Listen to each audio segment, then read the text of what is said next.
The palace gates slammed shut. The sound echoed across the courtyard like a final decision made, a line drawn, a moment that separated everything before from everything that would come after. Witnesses described the atmosphere as tense, heavy, and filled with the kind of silence that does not come from peace, but from fear. Something had happened inside the walls of the monarchy, something not rehearsed or polished, something raw and deeply human. And at the center of it was King Charles, Sophie, Edward, and the one name that has never left the headlines, Prince Harry. Before we continue, please hit the like button, subscribe to the channel, and turn on the notification bell for updates. Stay tuned as we uncover what King Charles actually said, and why his revelation is now making headlines across the world. Reports from inside the palace suggest that guards were ordered to seal the gates immediately. No one in, no one out. This was not a symbolic gesture, but an urgent one. The doors were said to have been slammed shut with deliberate force, as if to protect something, or perhaps to contain something.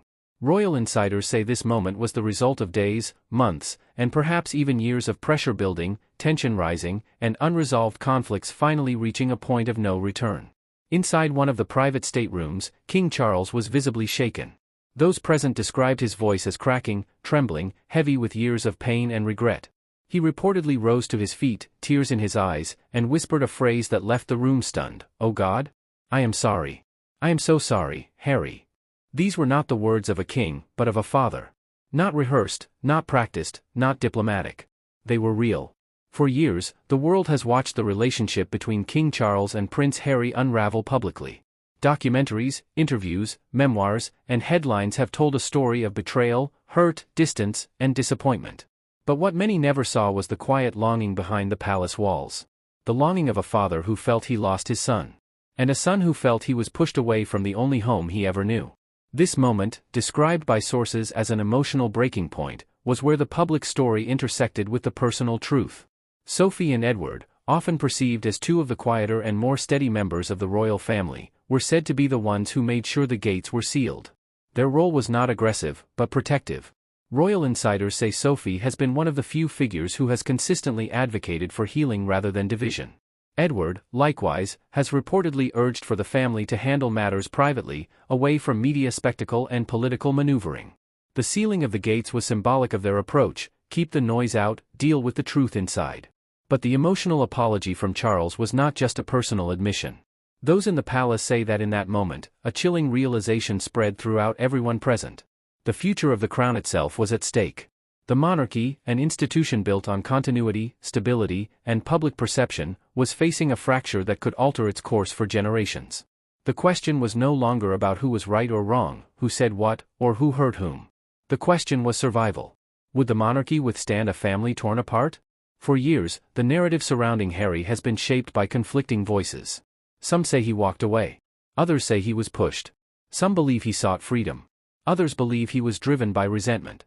But what makes this moment significant is not the past, but the acknowledgement of pain from the very top. King Charles's apology was not political. It was personal. And in the hierarchy of royal power, personal truths are rarely spoken aloud.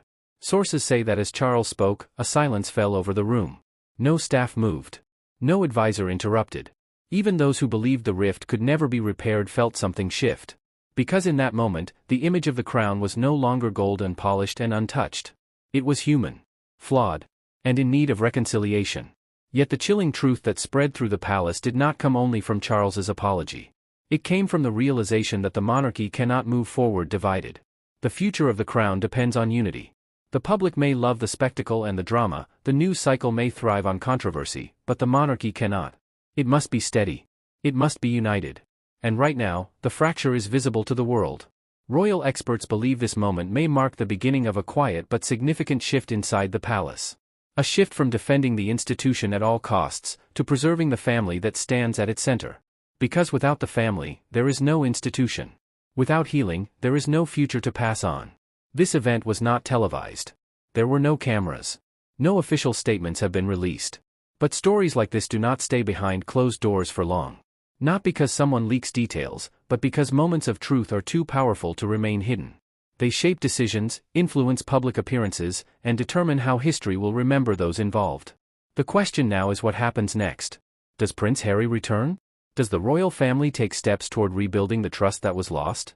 Or is this moment simply a private expression of pain with no lasting change? Only time will tell. But one thing is clear, something shifted that day. The palace gates may have closed, but the world is still watching. The crown stands at a crossroads. Not of power, but of family. And the decisions made in the quiet halls of the palace will determine not just the legacy of this generation, but the stability of the monarchy for decades to come.